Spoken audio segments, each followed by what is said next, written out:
The soldiers walked around the neighborhood, knocking on all the doors, telling people to leave. Those who refused were shot dead right on their doorsteps. Pa shakes his head. Why are they doing this, Pa? Kim asks. Because they are destroyers of things. Cho and Kim look at each other, and I sit there feeling lost and afraid. I don't understand. What does all this mean? I ask them. They look at me but say nothing. Yesterday, I was playing hopscotch with my friends. Today, we are running from soldiers with guns. This memoir recounts the story of the author herself as an innocent young girl thrown into the perils of war at age 5. Loung and her family are forced to leave the middle-class city of Phnom Penh and move from village to village in 1970s Cambodia. Loung's father, a former police captain for the previous government, makes his family go under false identities as rural peasants to hide from the Khmer Rouge, which hates city folk. The Khmer Rouge is a military portion of the communist government known as the Angkar, led by Pol Pot, the notorious dictator who killed more than 2 million people during his rule. Loung's experiences radically change her personality and her views on life and the world. As her family faces intense starvation and the constant threat of death, Loung reflects upon these changes, realizing how spoiled she was before finding herself forced to survive and to watch for her surroundings. Loung's father tries his best to hide his true identity, but he is eventually taken by 2 Khmer Rouge soldiers and assumed to be dead.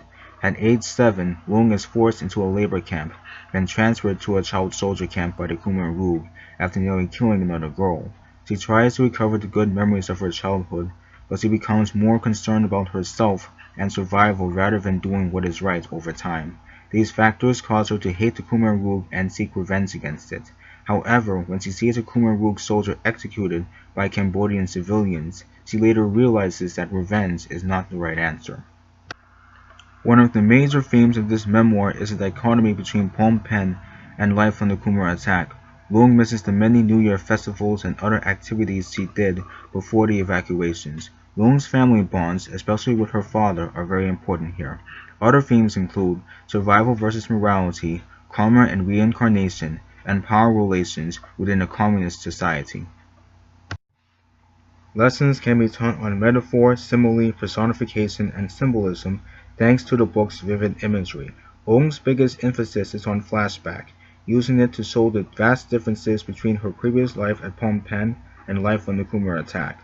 Poison plays a significant role as a motif. She compares hatred to poison, teaching readers that hatred will only cause people to destroy themselves and to become just like the ones who hurt them if they don't let it go. There are many hot spots to look for in this novel. There is very graphic violence throughout the novel, including many beatings, hammers bursting into skulls, murders, and even a baby flung into a bayonet. Loung and other child soldiers find themselves in very intense warfare, and Loung is nearly raped by a Vietnamese soldier.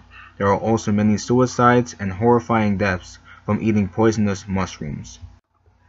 This book is best suited for 9th and 10th graders with a Lexile score of 920. Some lessons start as low as 8th grade and as high as 12th grade, but the author writes her story in very wonderful yet readable fashion for all students within this grade range. Teachers can use this memoir to help children understand the socio-political issues discussed in the book and how ethnic groups can have prejudice against each other, since the Khmers hate the Vietnamese, the Chinese, and all other minority groups in their land. Dialogue with the text exercises can also help children relate to Ung and see how her earlier childhood compares and contrasts with their own. However, the book is quite long and finely detailed, and so will take more than 1 month to teach. Therefore, I highly recommend using First They Killed My Father as a unit point. There is a movie version of First They Killed My Father available on Netflix, directed by Angelina Jolie. You can easily find this film and show it to your students if you wish. Thank you very much for listening. But before we go, I think there's something fishy about the title of this book. Can you tell what it is?